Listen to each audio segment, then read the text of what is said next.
नमस्कार, स्वागत छ यहाँलाई नेप्से ट्रेडरमा। आज बजार 13.18 पोइन्टले चाहिँ बढेको छ, जुन चाहिँ 0.71%ले चाहिँ हुन आउँछ। आजको दिनमा हेर्छौँ भने सुरुवाती चरणमा चाहिँ निकै उत्कृष्ट तरिकाले चाहिँ बढेको थियो है, निकै राम्रो पोइन्टले चाहिँ बढेको थियो, तर बजार चाहिँ फेरि त्यो पोइन्ट चाहिँ सस्टेन चाहिँ गर्न सकेन। 1800लाई चाहिँ 1880लाई चाहिँ ब्रेकआउट गरेको थियो, तर भने अहिले चाहिँ 1860 भन्दा चाहिँ माथि नै क्लोजिङ दिएको छ। यसको के अर्थ हुन्छ हुँदैन एकछिनमा हामी यसको बारेमा विश्लेषण गर्नेछौँ। आजको दिनमा 173 वटा कम्पनीहरूको मूल्य बढेको छ। अधिकांश जति सबै कम्पनीहरू आज बढेका छन्। 57 वटा कम्पनीहरूको मूल्य आज पनि घटेको छ र 7 वटा कम्पनीको मूल्य भने जस्ताको त्यस्तै रहेको छ। टप गेनरको कुरा गर्छौँ भने NIBLPF ले आज 7.35% को वृद्धि हासिल गरेको छ।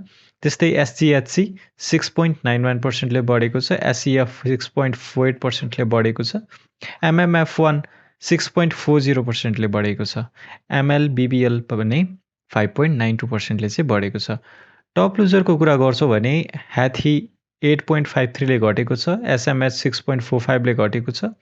HLBSL 5.99%ले घटेको छ।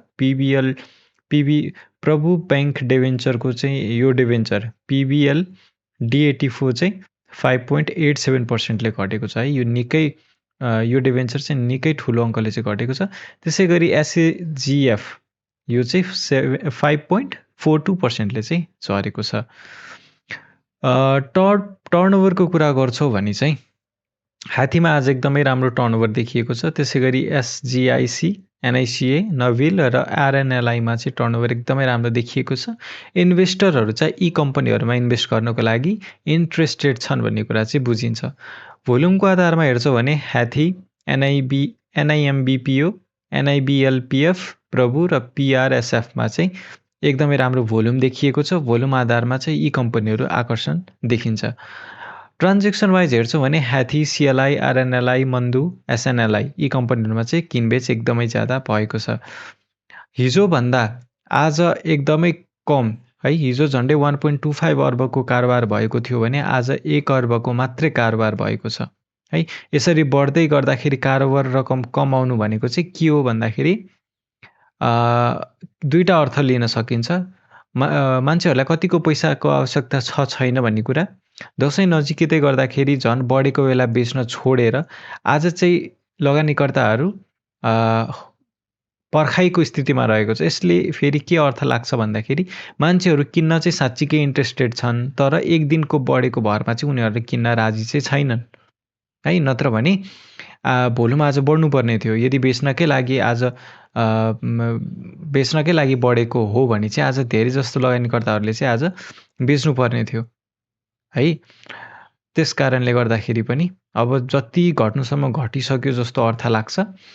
घट्न पनि सक्छ भोलिको दिनमा, तर जब दसैँ एकदमै नजिकै जान्छ र पैसा तिर्नुपर्ने जस्तै अब आज लास्ट डे हो बजारमा नेप्सेको भने त्यो दिन चाहिँ बढ्ने चान्सेस चाहिँ एकदमै ज्यादा छ। पहिला पनि हिस्ट्रीमा यस्तै भएको थियो र फेरि पनि यस्तै हुनसक्छ। सब इन्डेक्स हेरौँ अब। नेप्सेको सब इन्डेक्स हेर्दाखेरि ब्याङ्किङ इन्डेक्स 1.1%ले बढेर गएको छ। यो निकै राम्रो अङ्क हुन जान्छ। त्यस्तै डेभलपमेन्ट ब्याङ्क आज 0.26%ले बढेको छ। फाइनेन्स 1.3%ले बढेको छ। होटल एन्ड टुरिज्म 0.27%ले बढेको छ। हाइड्रो पावर 0.79%ले बढेको छ भने इन्भेस्टमेन्ट 0.45ले बढेको छ। लाइफ इन्सुरेन्स 0.9%ले बढेको छ। म्यानुफ्याक्चरिङ एन्ड प्रोसेसिङ 0.21%ले बढेको छ। माइक्रो फाइनेन्स 0.81%ले बढेको छ। म्युचुअल फन्ड 1.06%ले बढेको छ। नन लाइफ चाहिँ आज घटेको छ 0.53%ले। अदर इन्डेक्स 0.81ले बढेको छ। ट्रेडिङ इन्डेक्स भने 1.25%ले घटेको छ। आज सबसे धेरै घट्नेमा चाहिँ ट्रेडिङ इन्डेक्स र नन लाइफ रहेका छन् भने ट्रेडिङ इन्डेक्स चाहिँ 1.25%ले घटेको छ। अरू चाहिँ सामान्य करेक्सन हो। र सबसे धेरै बढ्नेमा चाहिँ ब्याङ्किङ इन्डेक्स, फाइनेन्स र म्युचुअल फन्डलाई त के काउन्ट गर्नु होइन। त्यो हिसाबले चाहिँ लाइफ इन्सुरेन्स चाहिँ आज बढेको छ। फेरि नन लाइफ चाहिँ घटेको छ। ठिकै छ। अब लागौँ टेक्निकल चार्टतर्फ। टेक्निकली हेर्छौँ भने बजारमा आज आज एउटा हरियो क्यान्डल देखिएको छ है, धेरै दिन पश्चातको। अलमोस्ट यसलाई इग्नोर गर्ने हो भने त लगातार 1 2 3 4 5 6 दिन है, 1 हप्ता झन्डै झरेको बजार है। आज बल्ल योभन्दा नि ठुलो अङ्कले चाहिँ आज बढेको छ, तर भोल्युम भने साथ दिएको छैन है। टेक्निकली हेर्छौँ भने यो चाहिँ राम्रो सङ्केत देखिँदैन। भोलिको दिनमा चाहिँ फेरि घट्ने चान्स चाहिँ देखिन्छ। अब हामी टेक्निकली के कस्तो देखिन्छ इन्डिकेटर लगाएर हेरौँ। पहिलो नम्बरमा मैले एमएससिडी लगाउन चाहेँ। एमएससिडी लगाएर हेर्दाखेरि चाहिँ हिस्टोग्राम चाहिँ आज घटेको छ है। नेगेटिभ एरियामा बढिरहेको जुन हिस्टोग्राम थियो एमएससिडीको, त्यो चाहिँ घट्ने क्रममा छ र यसरी नै घट्दै जाने हो भने छिट्टै बाइ सिग्नल पनि आउन सक्छ र दसैँ पश्चात नै बढ्ने हो बढ्न त बजार होइन। तर किन्ने मौका यदि तपाईँहरू खोज्दै हुनुहुन्छ भने तपाईँहरूसँग यति क्यापिटल छ जसले तपाईँलाई फरक पर्दैन भने तपाईँहरू मार्केटमा अहिले घटेको बेला उठाएर पछि बेच्न सक्नुहुन्छ। होइन म अझै विश्वास छैन, अझै घटेर जान्छ जस्तो तपाईँलाई त्यस्तो लाग्छ भने तपाईँको रकम हो, तपाईँले आफ्नो स्ट्राटेजी बनाउन सक्नुहुन्छ। दसैँ तिहार पछि नै लगानी गर्न पनि सक्नुहुन्छ है, तपाईँको इच्छा भयो।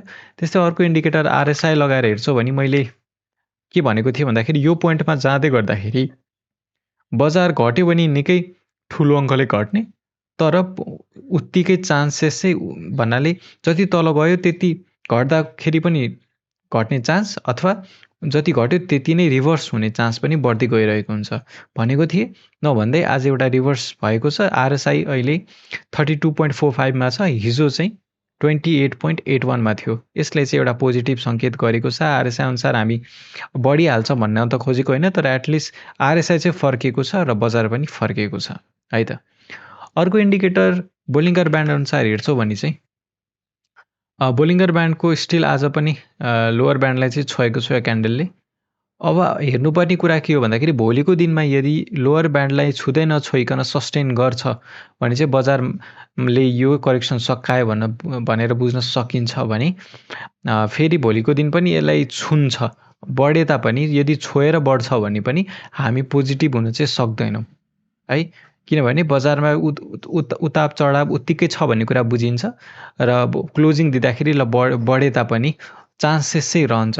बढेर गयो भने पोजिटिभ त भइ नै हाल्यो, तर यहाँ छोको कारणले गर्दाखेरि पनि अझै त्यसमा सेलरहरूको भन्नाले प्रेसर छ है। सेलरहरूले अझै पनि आक्रमण गर्न सक्छन् भन्ने कुरा चाहिँ बुझ्नुपर्ने हुन्छ हामीले।